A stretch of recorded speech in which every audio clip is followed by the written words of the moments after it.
I don't have a Father's Day message per se. I thought about that. I looked at an old sermon. But I thought, the passage that we have this morning in Colossians, going through Colossians, is going to be touching upon fathers, so let that be our Father's Day message today. It's, I don't know how many other countries observe Mother's Day and Father's Day, but I think it speaks well of our country that we do acknowledge the importance of those roles of mother and father. And certainly the Bible acknowledges the importance of those roles, as we'll see this morning in our text. But you'll turn to Colossians chapter 3 and beginning at verse 18. And also, just a couple books back, Ephesians chapter 5. And the reason is, these are parallel passages. The Apostle Paul is writing about the same subject, almost the same way in both passages. So Colossians 3 and Ephesians 5 are two. If you have both of them open, you see that on the outline there are references to Ephesians 5 and 6, and also some other references there. But those are the ones that are the main ones that are parallel. Let me just say a word about cross-references. A lot of times people misinterpret the Scripture because a cross-reference may be something someplace else in the Bible in a different era. It may be Old Testament. It may be a different context, talking about a different subject. But it sounds so similar to a particular verse that you're looking at. And so it's got to be very careful that when we use cross-references, that we find something that's in a similar context with a similar subject that's being discussed, because we can be very much misled by jumping around the Scriptures and picking something that sounds like something else, which is not really the same subject. But these two passages, Ephesians 5, Colossians 3, are parallel passages. They are talking about the same subject. They're talking to believers in the New Testament, and they're very similar. So I want to use both of them. The passage that we have in Colossians is short. This thing keeps wanting to come out. I don't remember that being the case before. It is now. So if I'm reaching down here, it's the cover that keeps coming over. There's a piece of paper that's supposed to be stuck in. Oh, is there? Oh, that's all right. I can live with it. But I just wanted you to know that there's something going on there. Thank you for selling the new pulpit. Right. Well, you know what? This has been worked out so great for me. And I've had in other churches where they built a pulpit. The church in the Bay Area, it was so tall that they had to make a platform for me to get up on. It's that tall one. So different churches have different things. But I've had two different churches where they've actually built. Somebody just took it upon themselves to build a pulpit that would fit me. They had me come over and make sure it fit and everything. And I said, you don't need to do this for me. Oh yeah, we want to do it. We need a new pulpit anyway. So they would fit it to me. So that's kind of flattering. Appreciate that, Dan, too. Dan's one of these people you just make a little bit of a comment or a suggestion, takes it and got blueprints on it. I like that. Appreciate that. This is on? Okay.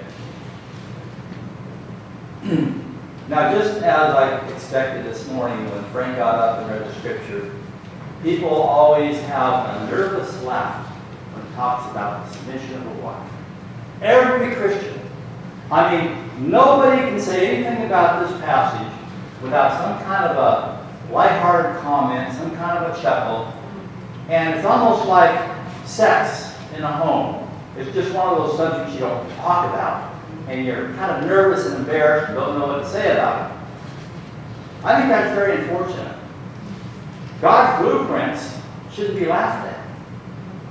If you want to build a healthy, stable marriage, you have to follow the blueprints of the designer of marriage. He designed marriage. But I've been a pastor, and marriage counseling is one of the things that you do. And I would say that even Christian couples come for premarital counseling and they have no clue what it really means to love your wife or to submit to your husband. They really don't know what that means. They have their concept, well, this is the way mom and dad were, and other people, but they don't really know what the blueprints call for. And somebody like Dan loves to work with blueprints because he knows exactly how to measure, where to cut it, how to do it. But Christians think, well, it'll all work out. We're Christians, we love the Lord, and so we want to do His will, so it'll all work out. Not true. Did you know that the divorce rate among Christians is as high as it is among non-Christians? And did you know that Malachi quotes God as saying He hates divorce?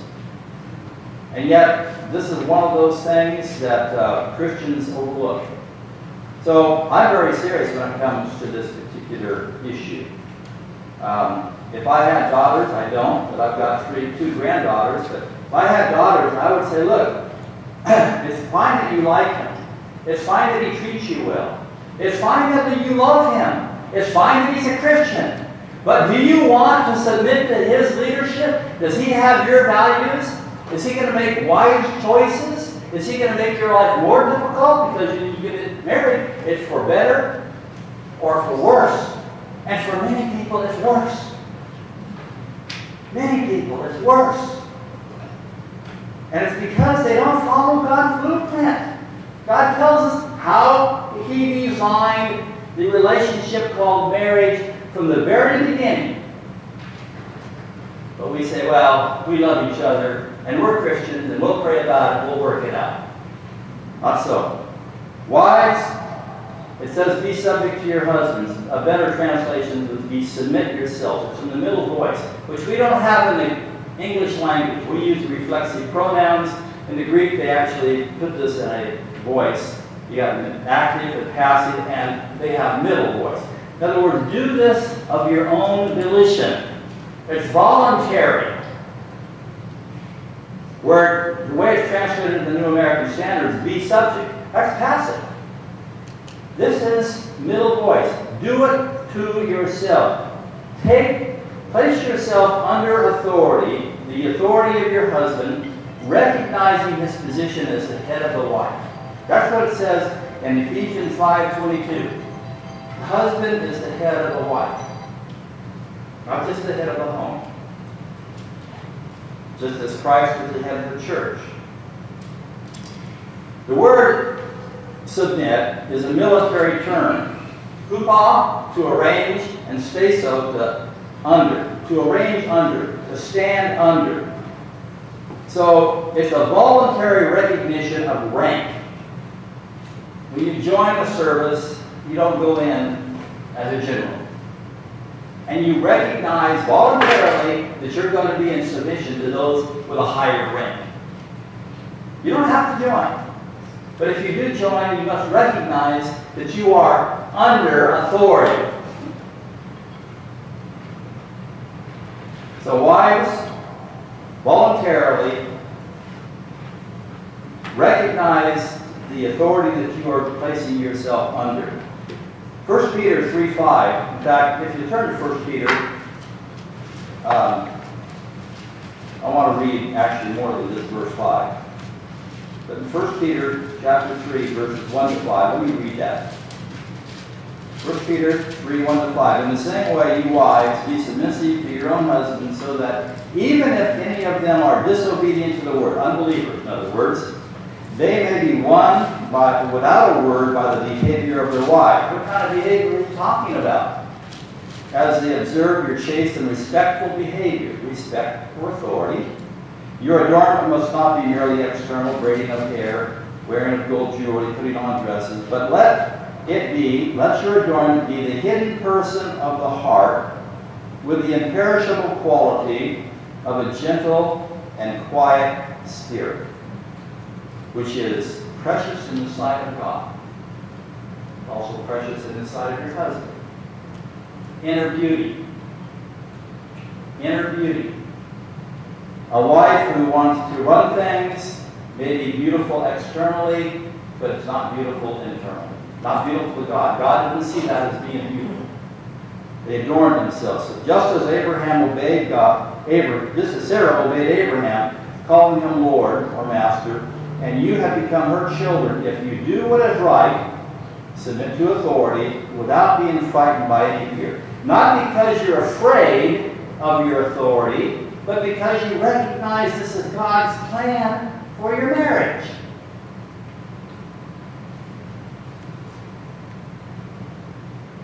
But many husbands and wives struggle with this problem or this area.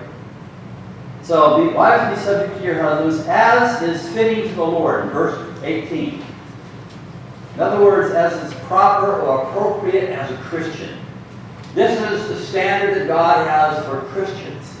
It's only right, it's only fitting in the context of being a Christian in the Lord that you should be in subjection or submit yourselves to your husbands. I also notice that it says in Ephesians 5:22, as to the Lord. So here it says, as is fitting in the Lord. Ephesians 5:22 says, as to the Lord. In other words, do it as you would to the Lord, submit to the Lord. And chapter 5, verse 23 of Ephesians says, as the church is to Christ.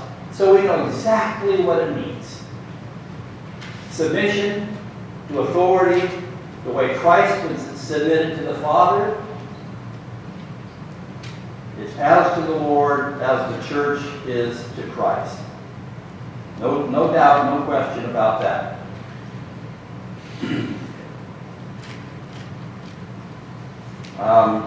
Let me go down to verse 19.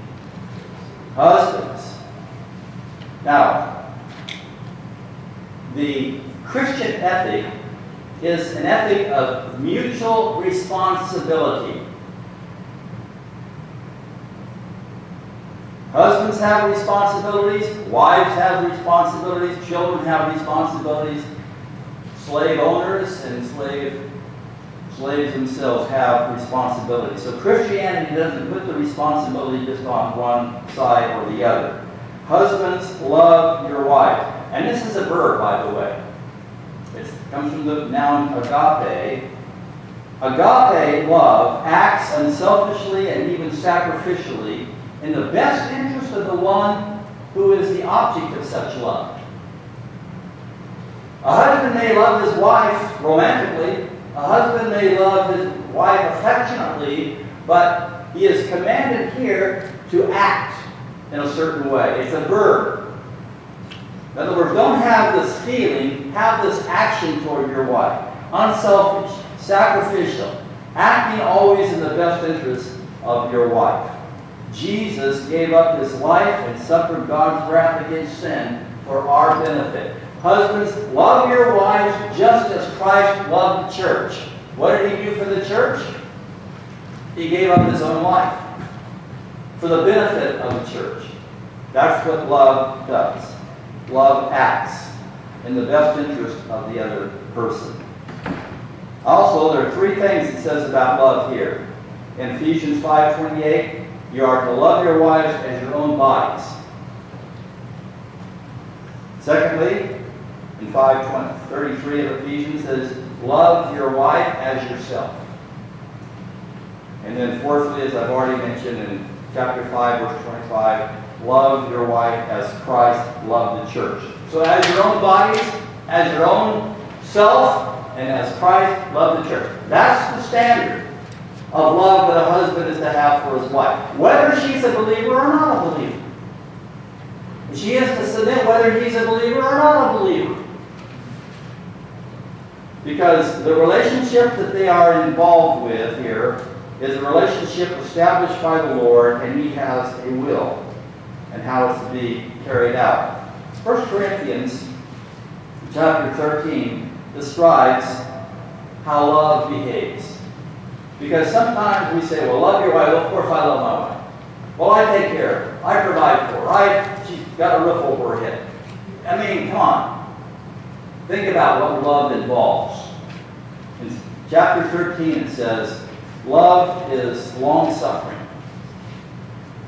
Love is kind. and is not jealous. Love does not brag and is not arrogant. Love does not act unbecomingly. It does not seek its own. Not selfish. It is not provoked. It does not take into account a wrong suffered. It does not rejoice in unrighteousness, but rejoices with the truth.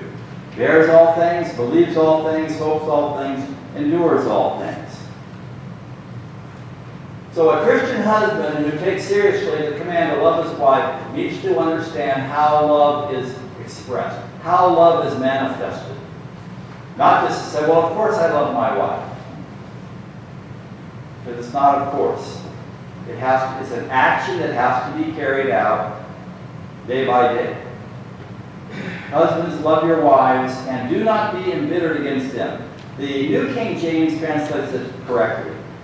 And do not be bitter toward them. Don't be bitter toward them. 1 Peter 3:7 tells us kind of what are we to do?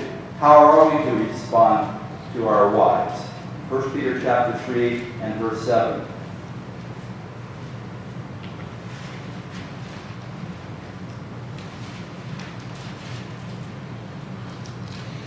You husbands, in the same way, live with your wives in an understanding way.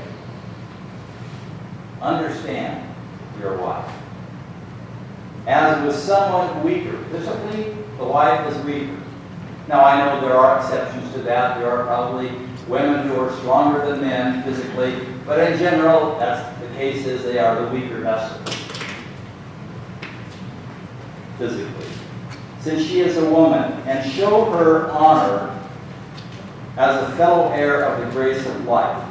That's talking about they have eternal life. Okay? And show her honor as a child of God, so that your prayers will not be hindered. People don't take this seriously, but I'm telling them, when a husband doesn't treat his wife with understanding and honor her, his prayers are not going to go any higher than the ceiling. His prayers will not be heard. His prayers will not be answered. He may even be praying for her, so that your prayers will not be hindered. So how we treat our wives, men, is a very important part of our spiritual lives and our relationship with God. Children, be obedient to your parents in all things. Now, the word all things has to do with complete obedience, not absolute obedience. When God's truth or anyone's demands come into conflict with God's word, a child should always obey God rather than man. True of a husband, true of a wife. True of somebody preaching the gospel, and the government says, I don't want you to preach the gospel. Peter says we are always to obey God and not to obey man. Only when there's a conflict between what God says we are to do and somebody else says we are to do, are we to choose to obey God and not, in this case, parents. So children, be obedient to your parents in all things, for this is well-pleasing to the Lord. God is pleased when children are obedient to the authority that He has placed over their lives. We don't choose our parents, but God has placed our parents over us, in authority over us, for our good, for our benefit. God wants children to be brought up properly, and He has placed over us parents in order to accomplish that. The word obedience is another word. The Greek word means to hear under, and it has the idea of authority speaking, and it's a readiness to hear and carry out the orders and the instructions of those in authority over us. When my children grew up and got married and had their own children, and they would bring them home or we'd go visit them, and it was time for bed. Time to pick up the toys and go to bed. And both of my boys had questions about that. Because the kids don't want to go to bed. And there are all kinds of innovative ideas that husbands and wives come up with to try to coax their children to bed. Right? This is what I told my boys. I said, it's not a question of whether they want to go to bed. It's not a question of whether they had a long nap. It's a question of you spoke. You said something. And if they're not really interested in what you're saying and they want to argue with you, spank them. And then I said, if it's time for them to get up and go to bed, we'll pick them up and take them to bed. Or have them pick up the toys and then go to bed. But there should never be an argument. There should never be an argument because that shows defiance. And defiance is to be met with discipline. Never should be an argument. Don't count to 10. Your employer doesn't count to 10 when he tells you to go do something, and wait until you're ready to obey him. But a lot of tears and a lot of hassle and a lot of unpleasantness takes place at bedtime and at dinner time because a child doesn't respond to the parent with obedience, a readiness to hear and obey. No arguments, no discussion. Verse 21, fathers, do not exasperate your children so that they will not lose heart. Now, both parents are involved in discipline. In our home, I was away, I was working, and my wife was home with the little children and did most of the disciplining. So, but the father is addressed here because he is the head of the family and he is the one held responsible by God for the discipline of the children. And so I would delegate to my wife the responsibility, not in a formal way of delegation, but she would understand, this is what I expect. I'm responsible, I'm going to be held accountable, this is how I want the children raised, and then she would carry that out. And I have a wonderful wife who always carried it out. I never had to argue with her about discipline of the children because she was in sync with me. And many couples get married and they never even think about discipline and whether they want to do this or want to do that. And then it's a hassle and a fight. And the children are confused. But the fathers are held accountable by God. Hebrews chapter 12, verse 7. Just to show you, there's a lot of passages to turn to, but this is what it says in Hebrews 12:7. It is for discipline that you endure. God deals with you as with sons. For what son is there whom his father does not discipline? But if you are without discipline, of which all have become partakers, then you are illegitimate children and not sons. Furthermore, we had earthly fathers to discipline us. This is the writer to the Hebrews. And we respected them. Shall we not much rather be subject to the Father of spirits and live?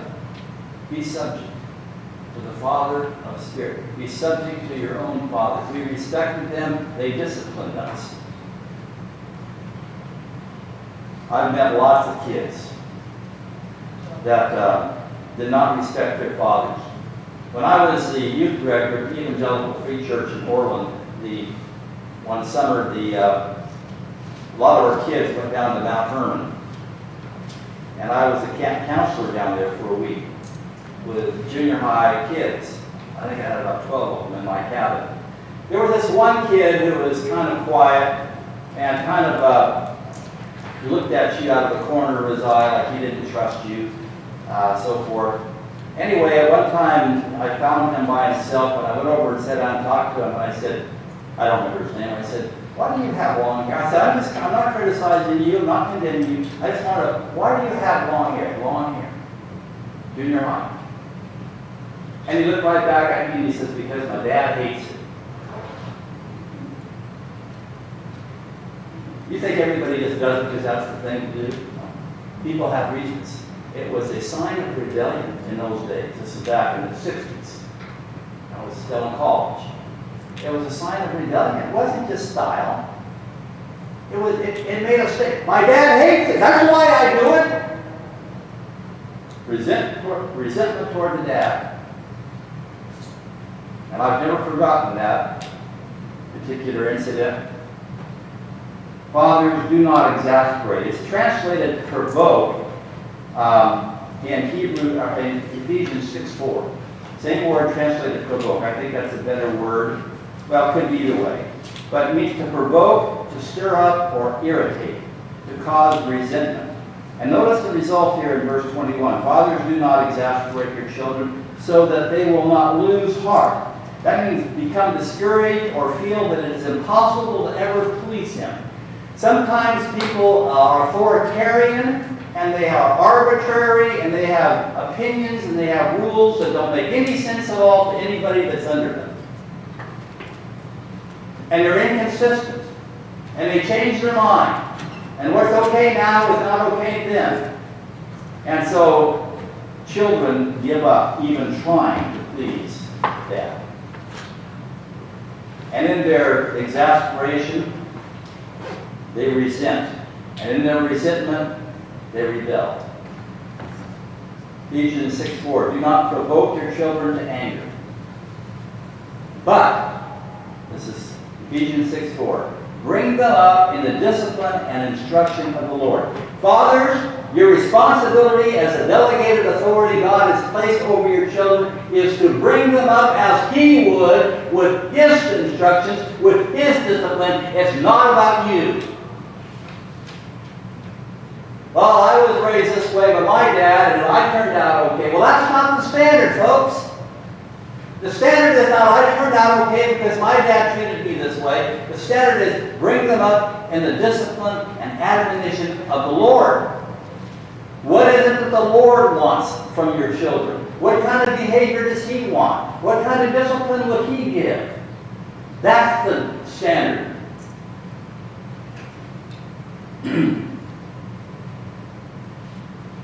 So, many times fathers exasperate their children or provoke them to anger, and they get nothing but rebellion from them. But they are to teach God's truth and God's standards and enforce those things, not their personal preferences. Slaves, verse 22.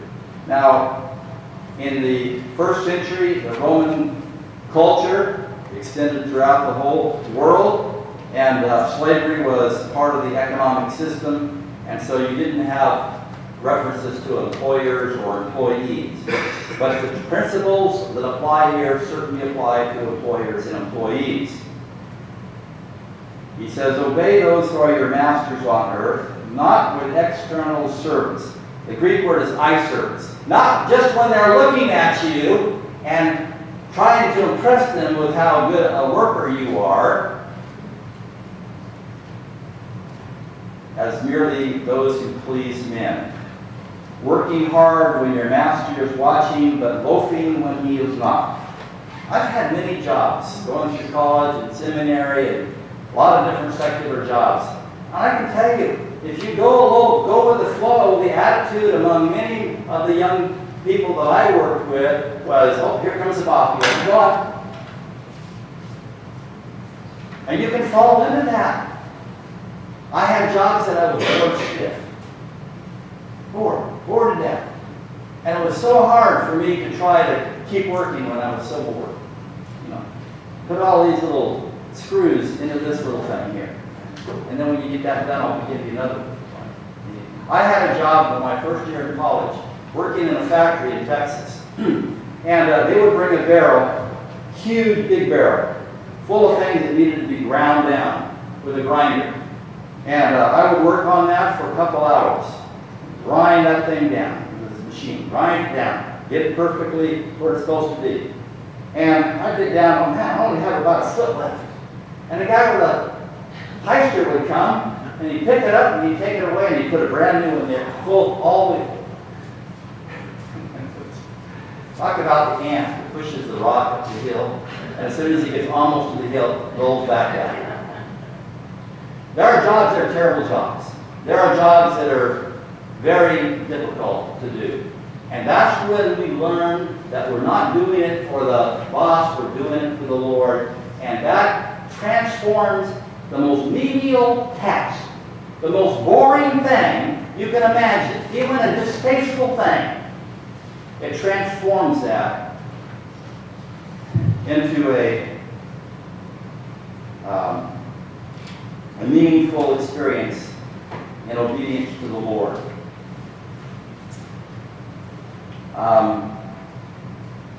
He says, don't do it just to please men, but with sincerity of heart, singleness of heart, an undivided heart. In contrast to eye service, doing it just when the boss is looking, do it from the heart and do it because you fear the Lord, because the Lord is the one who is really your master, not your boss. And you're going to be accountable to Him. It is our first duty because He is the ultimate master. So whatever parent you have, whatever husband you have, whatever employer you have, your response to them has to be according to the Bible because you are obeying God. Look beyond them and look to God. What does God expect of me? What is God going to reward? Now, one of the things sadly missing in churches today and much Christian literature is the idea of rewards. Everybody seems to want to work for their salvation. You don't work for your salvation. It's given as a free gift, and you can never lose it. But rewards are all the way through the Bible, Old and New Testament.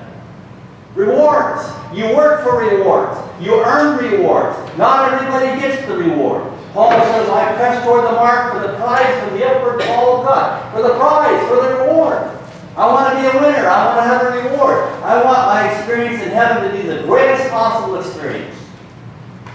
But you know what? The people that are serious about works that I meet in all of our little churches, they're trying to work for salvation. They're trying to make sure they're going to get to heaven. Oh, I'm not.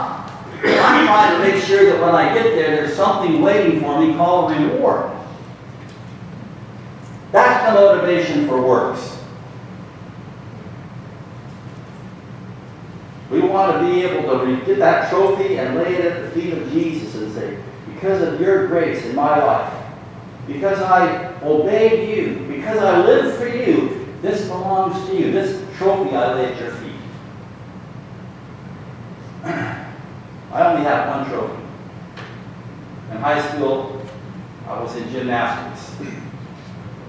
And I wasn't very good, never was very good at anything. But I got a trophy. And I still have it today. And I've taken pictures of it in case it ends up in the trash can. At least my kid will see that I won this trophy. It was a picture of a man standing on his hands. And it says, most improved. I'm proud of that.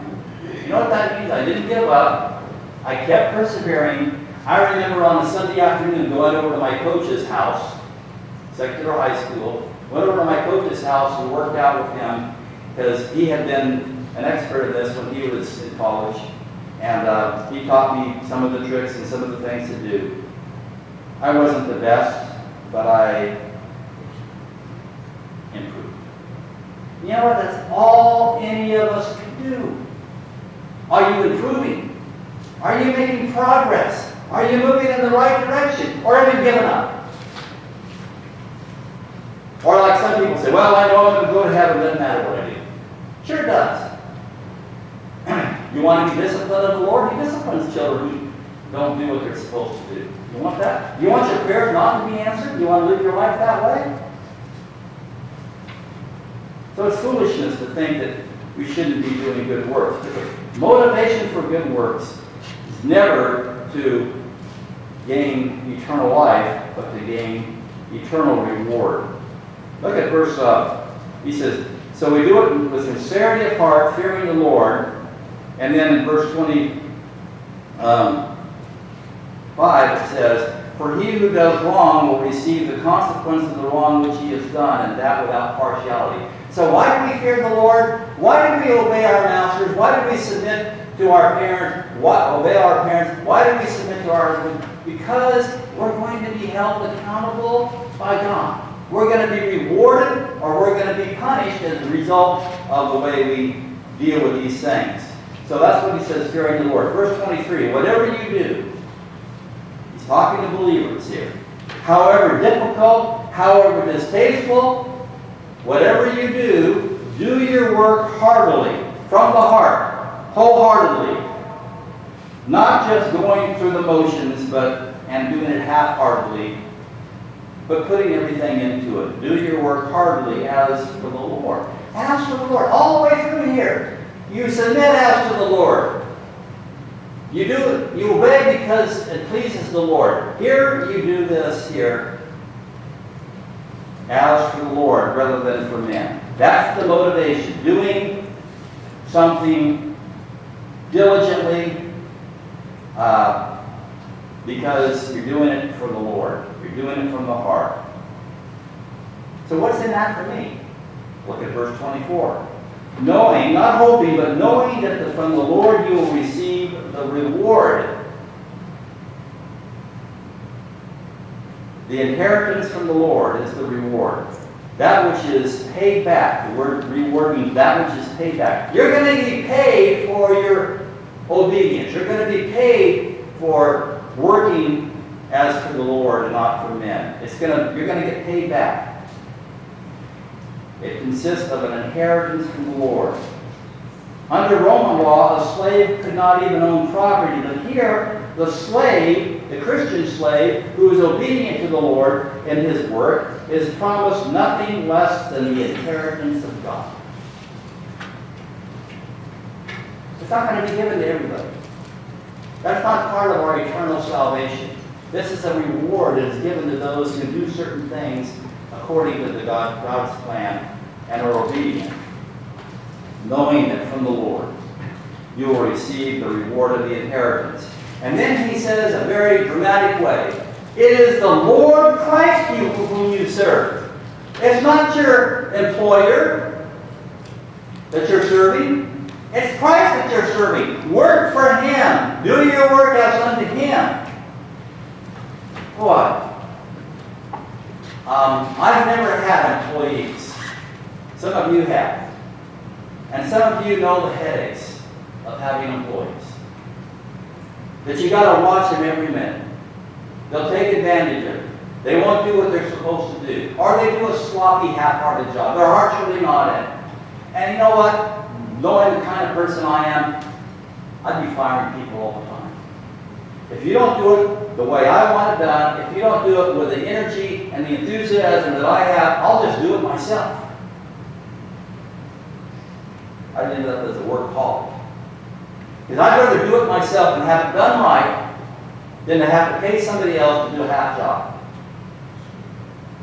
But a Christian should never be accused of going to work with that kind of a half-hearted attitude.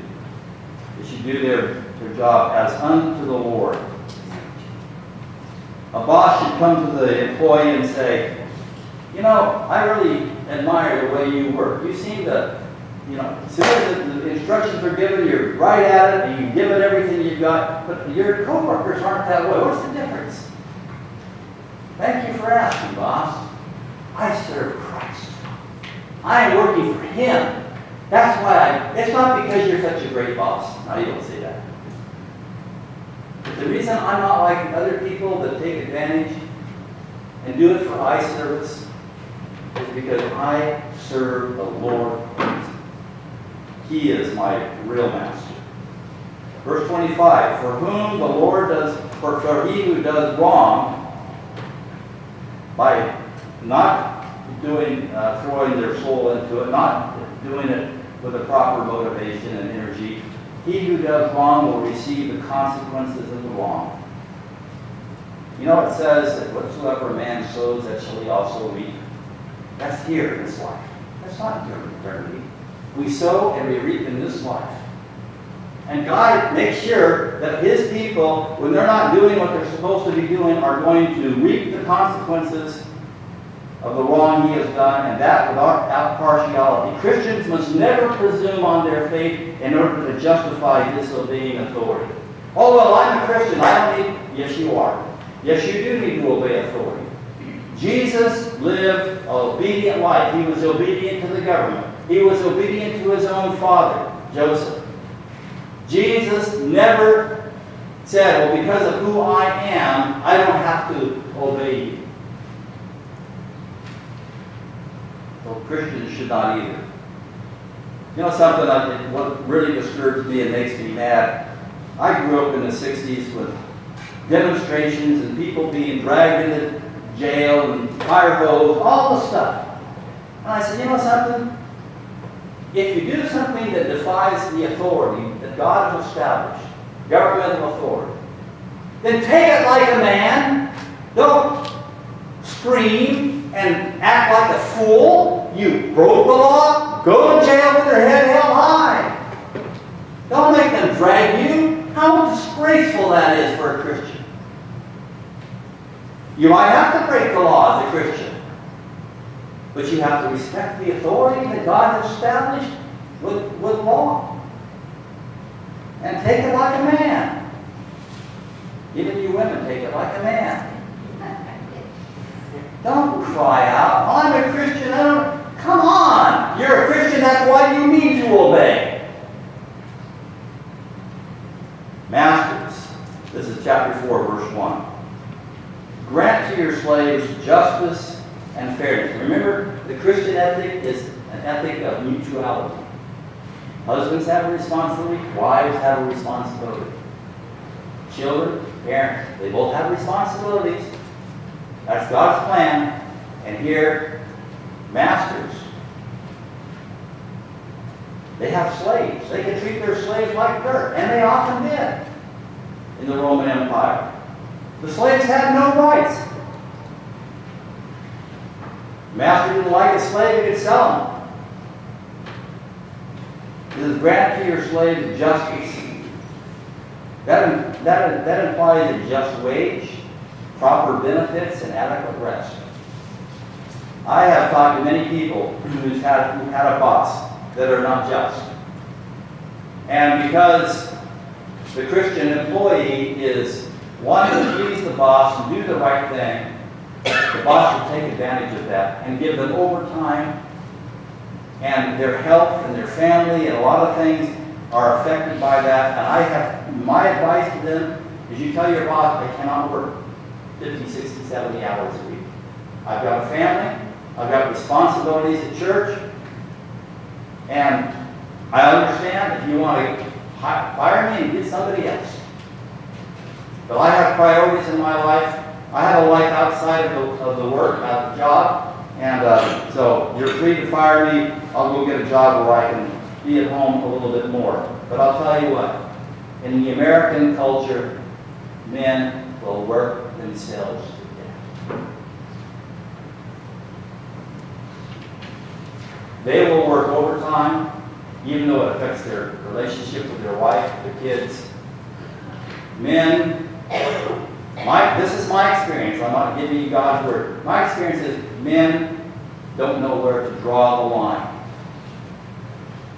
They want to please their boss. They want to get that raise. They want to get that promotion. Who are you serving?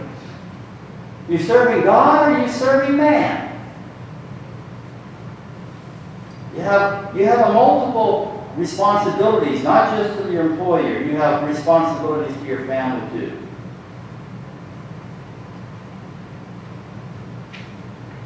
I know, I'm just thinking in my head some of the things that Father promises his children. I'm going to take you to Disneyland. If you guys all get good grades this year, at the end of the school year, we're going to go to Disneyland. And a week before they're supposed to go, they're all excited. And then, well, you know what? My employer needs to have me work, so I'm not going to be able to go. No. You made a promise, you keep your word. If you lose your job, get another one. But men don't want to do that. It's a very proud thing. That they want to be able to say that they worked with somebody for a long time, they put in long hours, they got these benefits and so forth. But when he says masters, Christian masters he's talking about here, grant to your slaves justice, a proper wage, proper benefits, adequate rest. Don't overwork them. Treat them the way you would want to be treated. Even-handedness, not favoritism. knowing that you too have a master. You're accountable to God for the way you treat your employees. He's going to hold you accountable. You're going to either be rewarded or suffer loss as a result of your obedience in this particular thing.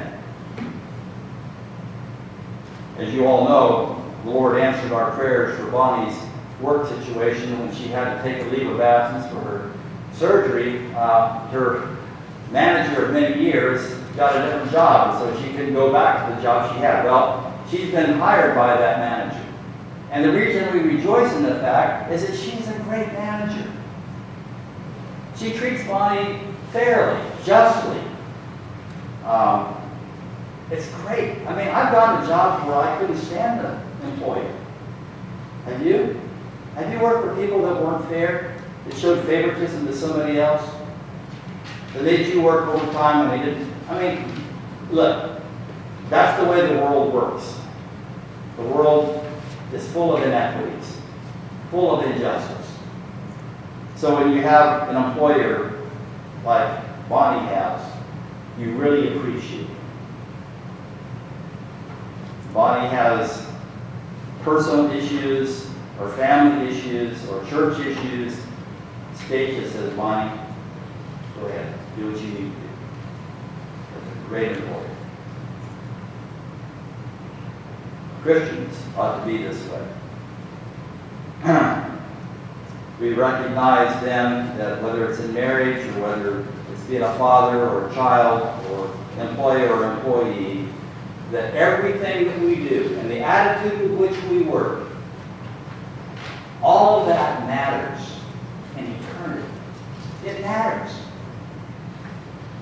We need to live in light of eternity, in light of the fact that we're going to be rewarded according to our obedience here on earth. And that's no small thing. The inheritance of God. Thank you, Father, for giving us incentive. As human beings, you created us and you know that we need incentive. We need something to work for. Thank you for putting throughout the Scriptures promises about rewards for obedience. Thank you, Father, that you tell us over and over again that you see what we do and that you're pleased with what we do when we obey, and that you'll reward us greatly. As it says in Romans chapter 8, light affliction at the present time is working for us an eternal way of glory.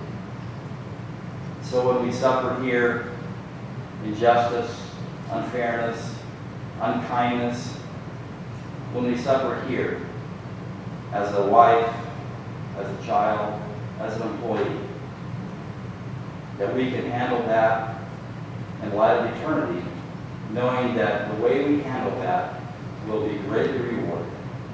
And we thank you for that incentive. In Jesus' name we pray, amen.